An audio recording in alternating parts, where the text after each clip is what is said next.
Hi everyone, good evening. I am Neha Gupta and I welcome you all to my YouTube channel StudyMate Neha. तो friends, आज की जो हमारी Indian polity की class 58 रहने वाली है, इसमें हम काउंसिल ऑफ मिनिस्टर्स का टॉपिक भी रैप अप कर देंगे। आज की क्लास में हम basically collective responsibility and individual responsibility of the council of ministers के बारे में डिस्कशन करेंगे। तो इन चीजों को हम पहले लिख लेते हैं। Class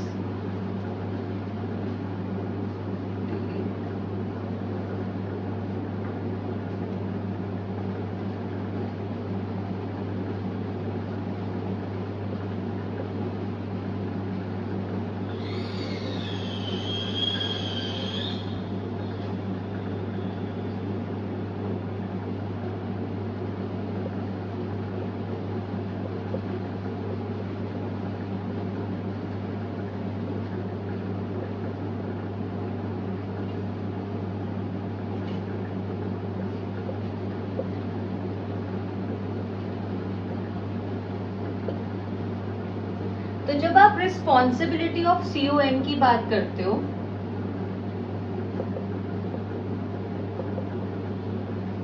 of council of ministers की बात करते हो तो ये दो पार्ट में डिवाइडेड होता है। एक होती है इंडिविजुअल रिस्पॉन्सिबिलिटी, एक होती है collective.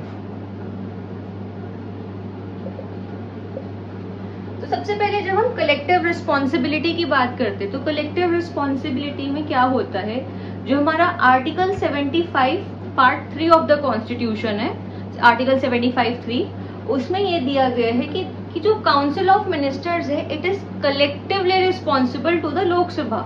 It is specially mention in the constitution. इससे क्या होता है कि जो हमारे मिनिस्टर्स है, एक जो मिनिस्टीरियल अकाउंटेबिलिटी का कॉन्सेप्ट है वो कायम रहे in the front of legislature. ऐसा ना हो कि जिसके जो मन में आ रहा है वो करे जा रहा है। एक हमें सर्टेन फॉर्म ऑफ अकाउंटेबिलिटी जरूरी होती ही होती है smooth running of the country के लिए, उसके अफेयर्स के लिए। और उसके बाद हम ये देखते हैं कि जैसे पूरी जो कैबिनेट बनी हुई है उसको अपनी एक मेजोरिटी रिटेन करके रखनी पड़ती है लोकसभा में, एंड अगर वो उस मेजोरिटी से हाथ खो बैठता है तो जो वो पूरी की पूरी जो काउंसिल ऑफ मिनिस्टर है उसे डिसॉल्व कर दिया जाता है। उसमें हम ये देखते हैं और कि जैसे हमने बात करी कलेक्टिव, कि जिएंगे तो साथ साथ, मरेंगे तो साथ साथ। इसमें क्या होता है कि अगर मैंने कोई गलती करी और मेरी 4 लोगों की और टीम है तो मेरी गलती की वजह से वो 4 लोग भी मेरे साथ सस्पेंड होंगे ही होंगे या फिर किसी भी गेम में से आउट होंगे ही होंगे, चाहे उन 4 लोगों की और गलती नहीं थी बट मेरी गलती थी एंड वो मेरी टीम थी, तो इसलिए हम सारे के सारे ही डिस्क्वालीफाई हो गए। तो ऐसे ही होता है हमारे काउंसिल ऑफ मिनिस्टर्स के साथ भी कि कोई भी एक मिनिस्टर होता है, अगर वो एक भी गलती करता है तो उसको भुगतना सारी काउंसिल को ही पड़ता है। अगर कोई मिनिस्टर कि कोई गलती नहीं भी है तो भी उसको उसके साथ सफर करना ही पड़ता है। So this is your concept of collective responsibility. But when we talk about individual responsibility तो उसमें क्या होता है कि अगर कोई मिनिस्टर है एंड उसका और PM का या फिर पूरी काउंसिल का कोई ऐसे किसी भी मैटर के ऊपर कोई डिफरेंस ऑफ ओपिनियन अराइज हो जाता है या फिर वो अपना काम ठीक से नहीं कर पा रहा है, तो उस केस में जो हमारे प्राइम मिनिस्टर होते हैं वो मिनिस्टर को बोलते हैं कि अब आप खुद को इस मतलब काउंसिल से रिजाइन करवा दीजिए, मतलब आप अब इसका पार्ट नहीं रहेंगे। तो उसमें जो प्राइम मिनिस्टर होते हैं वो एक्सपेक्ट करते हैं मिनिस्टर से कि वो आराम से इस काउंसिल को छोड़कर चला जाए।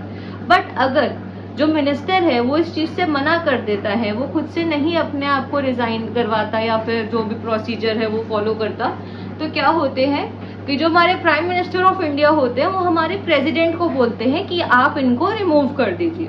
सो this is the concept of individual responsibility. तो इसमें हम ये देख लेते हैं कलेक्टिव में ये है कि अच्छा है तो सबका अच्छा, और अगर एक ने बुरा करा तो सभी का बुरा हो गया, पूरी कलेक्टिव रिस्पॉन्सिबिलिटी है ये। बट इंडिविजुअल रिस्पॉन्सिबिलिटी में सिर्फ और सिर्फ आप अपने खुद के लिए जिम्मेदार होते हैं। तो इसके हम पॉइंटर्स लिख लेते हैं। किसमें मेंशन है, आर्टिकल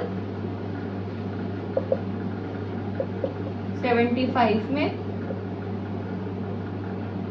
और ये क्या कहता है कि काउंसिल ऑफ मिनिस्टर्स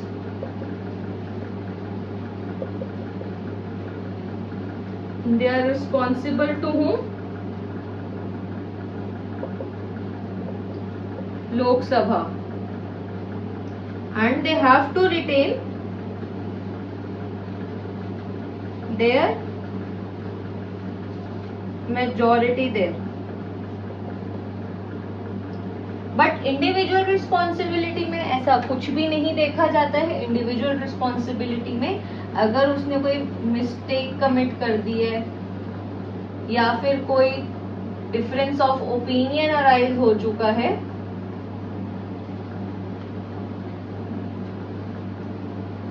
तो उस मिनिस्टर को कैबिनेट से रिमूव करा जा सकता है. या तो वो मिनिस्टर खुद ही रिमूव हो जाए या फिर जो हमारे प्राइम मिनिस्टर है वो प्रेसिडेंट को बोलकर उसे रिमूव करा देते हैं. सो यही था आपका एक छोटा सा concept, collective and individual responsibility of the councils of ministers. Lastly council of minister से ही जो एसोसिएटेड टॉपिक है वो है आपका कि what is the position of cabinet with in the union council of ministers.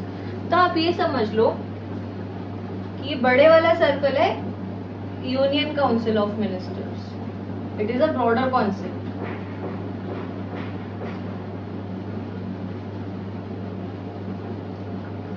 And इसी के अंदर से कुछ होता है हमारे कैबिनेट होल्डर्स, कैबिनेट मिनिस्टर्स.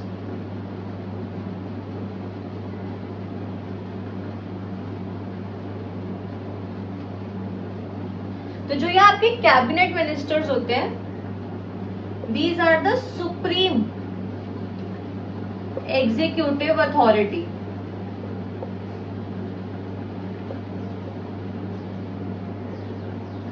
मतलब ये तो इम्पोर्टेंट है ही है, पर ये उससे एक स्टेप और ज्यादा इम्पोर्टेंट है. They are the makers of policy. ये पॉलिसी बनाते हैं एंड एडमिनिस्टर करते हैं. Direct, control and supervise all the policy making decisions and the administration of the whole country and the associated policies. तो union council of ministers तो है ही, but उसके अंदर से भी जो ज्यादा पावरफुल लोग हैं वो आपके कैबिनेट मिनिस्टर्स ही हैं, क्योंकि वो सुप्रीम एग्जीक्यूटिव अथॉरिटी होते हैं in the sense that they help in the formulation of a number of policies. And जो भी उनका एग्जीक्यूशन एंड एडमिनिस्ट्रेशन का काम होता है उसकी भी देखभाल कौन करते हैं? मेजरली आपके कैबिनेट मिनिस्टर्स ही करते हैं. So they enjoy an important position in the whole machinery. So यही थी फ्रेंड्स आपकी एक छोटी सी क्लास, जिसमें आज के हमने दो छोटे छोटे टॉपिक्स को ही डिस्कस करा. हमने कलेक्टिव एंड इंडिविजुअल रिस्पॉन्सिबिलिटी को डिस्कस करा एंड हमने ये देखा कि what is the importance of cabinet ministers as compare to the union council of ministers. तो आई होप कि आप सभी को ये वीडियो अच्छी लग रही होगी, समझ आ रही होगी. And if you have any kind of query और suggestion then please communicate by the comment section. I would love to hear it. And अगर आपको ये वीडियोस अच्छी लग रही है, कंटेंट रेलिवेंट लग रहा है, तो आप प्लीज़ उन्हें देखें, लाइक और शेयर ज़रूर करें एंड साथ ही साथ चैनल को भी सब्सक्राइब करें. Thank you so much.